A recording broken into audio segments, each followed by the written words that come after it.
Okay, здравствуйте, товарищи, and welcome to another Starcraft 2 beta skirmish. This is a 2v2 map, and unfortunately, I don't know the name of the map here. I am the purple Terran, and my ally happens to be the teal Protoss, and we are facing on the opposite side, a combined Protoss and Terran force ourselves. And with me again in the studio is my good friend Jahazy. Why don't you say what's up, Jahazy? Hey, what's up, guys? My name is Jahazy, and I'm a Starcraft 2 commentator as well as a Modern Warfare 2 commentator on Machinima Respawn. I want to thank you, Joseph, for having me, and hopefully we can turn this into a series here because I enjoy playing Starcraft, and this is a very fun game to play, so I couldn't see myself putting it down anytime soon. Yeah, it's an awesome game. I gotta say, I quite enjoy it.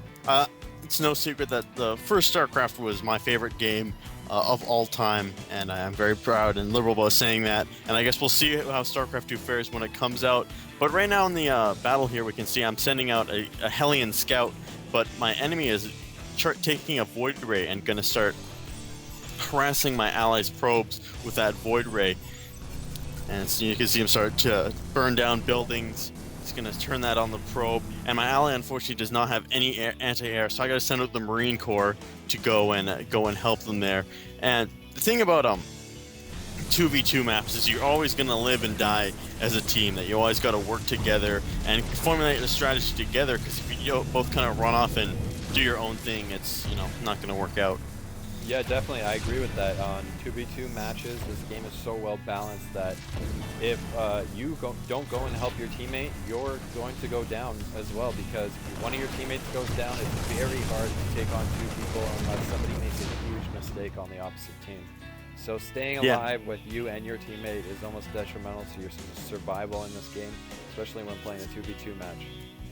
Yeah, I honestly can't say. I don't think there's a time where my ally has been knocked out and I've still been able to win. I think once your ally is gone, you're pretty much going to lose the 2v2 map no matter what. But anyway, skipping ahead a little bit here, my enemies have expanded these high-yield resources. He's got a planetary fortress up trying to defend it. I've got my Banshees bombarding it with Vikings to support in case any air attacks coming in. He's going to try and build a missile turret to defend it. I'm going to see that, take out his SCV, and then my ally is going to come with his Void Rays and tear down that command center there. And you never want to have your enemy take, especially these yellow minerals here, because they're worth double as regular minerals. You never want your enemy to have that, because that's just a huge advantage. Yeah, and those Void Rays absolutely destroyed that command center. They did absolutely terrible damage to that command center, and Void Rays are very good for taking out buildings due to the fact that their damage gets multiplied for the amount of time that they stay on a building. And buildings do take quite a long time to destroy, but with those Void Rays, they make quick work of them. Yeah, Void Rays are a great unit. I have to love them. But again, same guy's trying to expand again, catch him in the act, and gonna start taking it out. He's gonna lift off his command center, but I just bring in the Vikings to bombard it. But then he brings in battle cruisers, and this is very early on in the game. We're only about 7 or 8 minutes, I believe, in, and this is the fastest I've ever seen anybody put out a fleet of battle cruisers into the field. And while battle cruisers are incredibly impressive units, they're not going to stand up to this combined this Viking force here. They're just going to tear it out of the sky. Yeah, definitely. Battle cruisers, as expensive and as lavish as they seem, they aren't that great when alone and in small numbers. They are absolutely should be used as a support unit, especially when an air-to-air battle against Vikings in high numbers. Or actually, how many do you have there? About 7, I believe. Yeah, it looks like 6 or 7 there. And 6 or 7 Vikings would take down a battle cruiser. I believe even 4 Vikings against 1 battle cruiser could take you down. So definitely don't attack with battle cruisers, especially if they're alone. They're just way too expensive figures, so usually to Vikings. Yeah. They're not. I hardly, in all honesty, I hardly ever see anybody use battle cruisers in this game.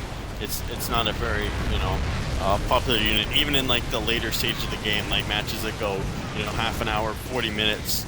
I rarely see anybody pull out the battle cruiser.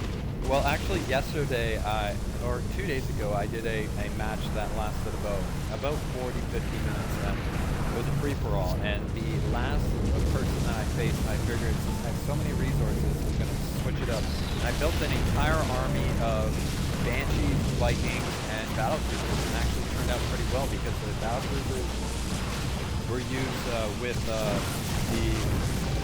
Yamato gun and kill the Banshees and Banshees and a mix of that. But yeah, we can see here in the actual in the battle here that my ally has gone to town on the Protoss enemy as soon as I took out the Terran ally. He's using his Void Rays, focusing down those Stalkers. He took some losses from those Stalkers, but it was able to emerge victorious, and at this point, there's nothing really that enemy Protoss player can do as his Void Rays wreak havoc in the back of his base, and what's left of the Terran player is trying to lift off and fly away, but those Vikings are going to tear it down. They're not going to make it very far against against this air fleet here. Yeah, that's actually almost comical, the amount of buildings that are flying away. But to give credit to the enemy who's not rage quitting at this point, he's actually fighting until the better end, and maybe since this is a bit into the match, he figured he might be able to come back and make some forces and do whatever he can to help his ally. So that's good for him that he's not rage quitting yet. Yeah, indeed. Too many people are gonna rage quit in this game. I mean, I've played matches where I send in like I killed a couple of SCVs in a raid, and the guy will rage quit, and I'll think that it's all over, it's done. But if you keep a cool head, if you get raided, you keep a cool head, you stay calm, you can still pull through. You can still pull through pretty easily if you know what you're doing and don't panic and don't freak out. Absolutely, I agree with that.